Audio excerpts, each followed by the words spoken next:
Daniel Ben-Simon, bonjour.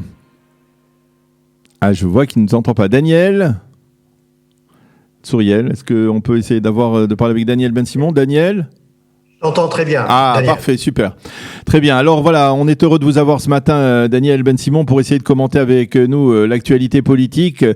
Enfin, on peut dire, après 484 jours d'attente, un gouvernement est en train d'être formé. Un accord a été conclu entre Bleu-Blanc et le Likoud. Alors, d'abord, la première question, on va dire, qui sort gagnant de ce bras de fer auquel on a assisté entre Benyamin Netanyahou et Benny Gantz?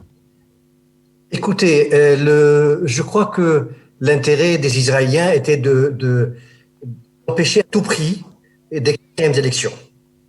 C'est ça le but de cette coalition, c'est de ne pas rentrer dans une autre élection qui donnerait le même résultat dans des conditions de corona et dans des conditions jamais vues en Israël, où il y a un arrêt total presque de la vie quotidienne. Alors, si vous voulez, c'est l'Israélien moyen qui soutient cette coalition malgré ses problèmes, pour ne pas avoir d'autres élections numéro 4, peut-être numéro 5, qui donneraient les mêmes résultats. Alors, bien entendu, ça c'est en fait la voie de la raison, on peut dire. Mais concrètement, on a vu que ces négociations ont été laborieuses pour parvenir à un accord. Ça veut dire qu'on est rentré dans beaucoup de détails. On a vraiment le sentiment, et dites-moi si je me trompe, que on n'est pas dans un gouvernement d'affection nationale, mais un gouvernement de méfiance nationale. Qu'est-ce qui sort véritablement vainqueur? Est-ce que c'est Benyamin Netanyahou qui a fait le plus de concessions? Est-ce que c'est Benny Gantz qui ne pouvait pas faire autrement que de signer? Comment vous analysez tout cela? En fin de compte, la presse parle d'un gagnant, c'est Benny Gantz, qui avait 19 mandats, ou 17 ou 18, on ne sait pas quel est le dernier chiffre, a réussi à avoir un gouvernement paritatique et à égalité totale, avec Netanyahou qui a 59 mandats et qui avait besoin de 1 ou 2 députés pour former un gouvernement Netanyahou. Qui n'a pas réussi à attirer 1 ou 2 députés, il a divisé, si vous voulez, la tâche du pays, de diriger le pays avec Benny Gantz. C'est le gagnant, si vous voulez, du côté de la politique, c'est Benny Gantz, mais dans le camp de Benny Gantz, c'est le désarroi total. Parce qu'ils ne s'attendaient pas à avoir une coalition avec Netanyahou, et les gens de la droite ne s'attendaient pas à avoir une coalition avec Benny Gantz après toutes les querelles qu'il y a eu ces dernières années. Et là, je crois que les deux ont perdu. Le public n'est pas favorable à cette alliance, mais comme je dis, les Israéliens ne veulent pas d'autres élections, surtout dans des temps pareils. Il y a eu les pierres d'achoppement de ces négociations ont été en particulier la fameuse formation de la commission de nomination des juges, avec une volonté très claire de la part du Likoud d'empêcher, on va dire, toute mainmise du parti bleu-blanc sur le monde de la justice, ou en tout cas d'essayer de poursuivre, en tout cas de maîtriser la révolution juridique qui avait été instaurée par Ayelet Shaked ces dernières années. Est-ce que de ce point de vue-là, vous avez vraiment le sentiment que Benyamin Netanyahou, qui, rappelons-le, est inculpé par la justice israélienne, a réussi à bien tirer son épingle du jeu, puisqu'on a le sentiment qu'il a une sorte de droit de veto sur quasiment toutes les démarches dans le monde juridique? Et Daniel, tout est vrai. Il y a des dizaines et des centaines de paragraphes dans cette nouvelle coalition, dans les papiers, mais il y a aussi la Cour suprême. Et la Cour suprême n'a pas dit son dernier mot. Elle peut le dire la semaine prochaine. Elle peut annuler cette coalition à cause du statut spécial de Benyamin Netanyahou, inculpé, qui doit se présenter à justice le mois prochain. Est-ce qu'il est cachère pour former un gouvernement ou non? Comme la Cour suprême, c'est pour dire que Netanyahou n'est pas cachère pour former un gouvernement. On retourne au point zéro. Ça pose un problème extraordinaire. C'est-à-dire que tous les paragraphes ont été faits, tous les juristes ont donné les réponses, mais le dernier mot appartient à la Cour suprême israélienne. C'est-à-dire, elle peut l'empêcher, là, même dans la conjoncture actuelle, elle pourrait s'immiscer dans les affaires, on va dire, de l'échelon de l'exécutif ou du parlementaire, pour empêcher Netanyahou de former ce gouvernement? Absolument, absolument. Et je crois que vous avez rappelé les derniers jours entre Gantz et Netanyahou. Ça s'est passé sur la question de la commission juridique à la Knesset. Mais cette question qui, en fin de compte, a les derniers mots, mais reste le poids des juges de la Cour suprême. Et je crois que l'opinion publique de la gauche met tout le poids sur la décision de la Cour suprême pour essayer de faire sortir Netanyahou de la politique israélienne, avec son statut de juridique.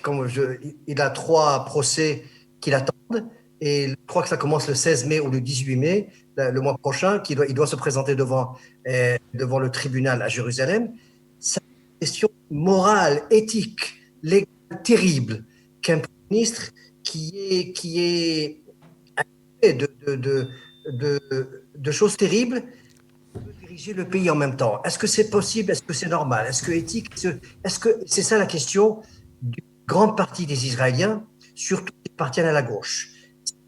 De la possibilité, est-ce qu'il est kasher? Est-ce qu'il est glatt kasher, Netanyahou, pour être Premier ministre? Et là, je crois que la réponse, on l'attendra dans les prochains jours, dans les prochaines semaines, mais le dernier mot reste toujours la Cour suprême, qui n'est pas engagée au pilier de la coalition, et ce qui a été signé entre Gantz et Netanyahou. En fin de compte, la Cour suprême n'est pas dans ce jeu. Elle est à côté, elle regarde, elle observe. La dernière décision est toujours à elle, parce qu'il n'y a pas au-delà de la Cour suprême. Au cas où elle décide d'annuler cette possibilité de Netanyahou, nous rentrons dans un problème politique terrible. Est-ce que Netanyahou quittera la scène politique à cause de ça, ou est-ce qu'il va lutter contre la Cour suprême et il va engendrer de nouvelles élections? Ou dans les sondages, il est toujours gagnant, et dans tous les sondages, il est gagnant. Alors, où est-ce qu'on va, Daniel? C'est des questions, même dans les temps de Corona, on n'est pas capable de répondre. Ça fait 484 jours, vous avez dit, ben on passera encore peut-être 500, 600, et qui serait peut-être 1000. Mais on est devant un problème extraordinaire qui est en face de Netanyahou, si vous voulez, en face des Israéliens, en face de l'État.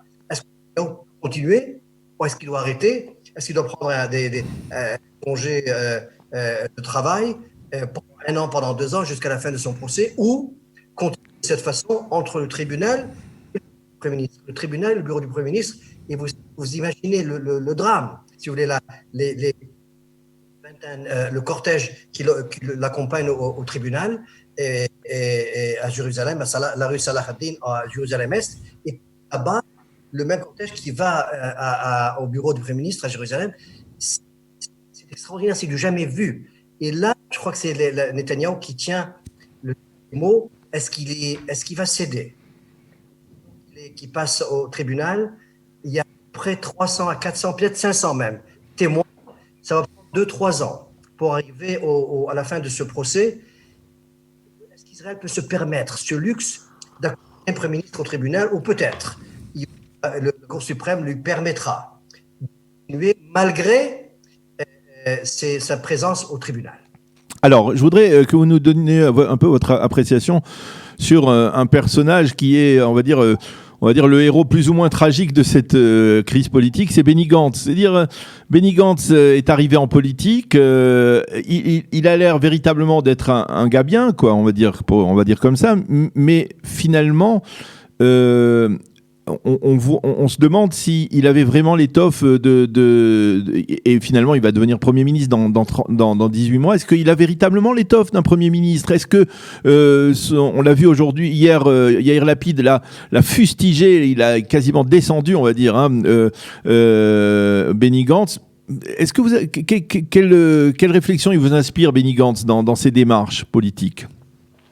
Et pour beaucoup d'Israéliens, il rappelait le personnage de Yitzhak Rabin, sa façon de faire, sa façon de parler, son caractère, si vous voulez, sa naïveté. Le fait qu'il n'est pas né avec cette mission politique, il n'a pas soif de la politique, il est vraiment naïf, je le connais. Ce n'est pas une naïveté, aux yeux des Israéliens, c'est une naïveté, mais c'est son caractère. Il a une tendance mauvaise aux yeux de beaucoup d'Israéliens de lui dire la vérité. Ce n'est pas quelque chose de très populaire au sein des politiques de dire la vérité. Il ne ment jamais. Il va devenir Premier ministre malgré cet handicap de dire la vérité. Et ça, c'est quelque chose d'extraordinaire. Vous avez parlé de Yair Lapid, il a une ambition incroyable. Il ne fait que ça 24 heures, il ne rêve que du bureau du Premier ministre. Et il y a des centaines d'autres. Et quelqu'un qui n'a pas ça dans le ventre, qui n'a pas ça dans l'estomac, qui n'a pas ça dans la tête, il est là, comme vous avez vu hier, son discours, il est arrivé par hasard. Et si vous voulez, c'est ça l'ironie de la politique israélienne. Elle n'est quelqu'un qui n'a jamais pensé à ça, qui a été jeté à la politique grâce à un sondage ou deux qui ont mis son nom, Benny Gantz. Il a eu un bon score et il va rentrer, il sera Premier ministre peut-être dans 1 an et demi, peut-être avant. Et si vous voulez, ça montre, c'est pas seulement une ironie, mais c'est quelque chose d'extraordinaire. Ehud Barak, qui a toujours rêvé ça, il a passé 14 mois ou 16 mois dans ce bureau de Premier ministre et puis il a été éjecté. Shamir, qui n'a jamais pensé à devenir Premier ministre, il a passé 5 ans. Et c'est quelque chose de ce destin israélien. Benny Gantz n'était pas fait pour ça. Il voulait partir déjà il y a quelque temps parce qu'il en avait marre. Et du coup, il va être rentré au bureau du Premier ministre, peut-être le bureau le plus important au monde. Pour quelqu'un qui n'a pas ça dans le ventre, oui. qui n'a pas cette ambition. Alors, votre question, elle est valable, mais c'est ce qui s'est passé. Les Israéliens vont avoir quelqu'un qui n'a pas perdu de temps à penser à ce poste. Et il est très populaire et très quelqu'un qui préfère prendre le train ou aller dans la rue, marcher, faire ses courses au supermarché. Il n'a pas ce caractère exclusif d'un chef d'État. Mais alors, est-ce que justement, n'ayant pas justement ce caractère, il a la capacité aujourd'hui de mener, ou en tout cas dans les 2 prochaines années, de mener les affaires du pays? Vous pensez que c'est faisable? Je crois. C'est une autre caractéristique de ce job de Premier ministre. Netanyahou était devant la carte du Moyen-Orient. Quand il parlait à la télévision, il avait la carte du Moyen-Orient. C'était une carte à ses yeux. Il fallait faire attention constamment à nos voisins, à nos ennemis et à nos alliés pour essayer de trouver l'équilibre. Benny Gantz, il est gentil. Et la question se pose pour beaucoup de gens de droite, est-ce qu'il est capable de tenir ce pays malgré sa gentillesse? Votre question, Daniel, elle est la question de beaucoup d'Israéliens. Est-ce qu'il a ce qu'il faut pour diriger ce pays? C'est un pays dur, c'est un pays qui demande des décisions sans arrêt, des milliers de décisions par jour. Je n'ai pas de réponse. Alors, par contre, je suppose que vous aurez une réponse à la prochaine question qui concerne un autre personnage aussi assez tragique de cette situation politique, c'est Amir Peretz. Parce que, et là, on en a déjà parlé avec vous de la fin, de l'agonie du Parti travailliste, mais là, j'avoue que je ne comprends pas, en tant qu'observateur de la vie politique en Israël, je ne comprends pas du tout la logique d'Amir Peretz. Amir Peretz avait, avec Itzik Shmouly, on va faire de petits calculs rapides, 2 mandats. Il s'est déjà scindé du parti Meretz. Il est en train d'enterrer, on va dire, le Parti travailliste. Et là, il avait 2 options. Soit rentrer dans un gouvernement de 36 ministres comme celui qui va se former en ayant un petit poste de ministre de l'économie, soit il aurait pu être les deux avec Shmouly, les 2 mandats qui manquaient à Binyamin Netanyahou pour former une coalition de 61 députés. Il aurait pu être ministre des Finances. Amit Segal a révélé hier qu'on lui a proposé, on a proposé même à Itzik Shmouly d'être ministre de la Justice. Il aurait pu avoir, on va dire, le Olam Hazé, le Olam Haba. Comment vous expliquez cette attitude d'Amir Peretz? Si déjà il a franchi le Rubicon, il a quitté le Meretz, il a rejoint un gouvernement d'union nationale, pourquoi quelle différence entre un gouvernement d'union nationale ou un gouvernement restreint sous Netanyahou à partir de ce moment-là? Daniel, j'espérais que vous m'épargnerez cette question. Et vous êtes assez méchant ce matin. Vous savez, c'est avec juste cause, c'est-à-dire que c'est un personnage assez pathétique. Je dis ça sur le chef de mon parti, c'est toutes les options. Et entre rentrer à la maison, ce qui est impossible, avec son caractère, son énergie incroyable, il n'a plus d'options.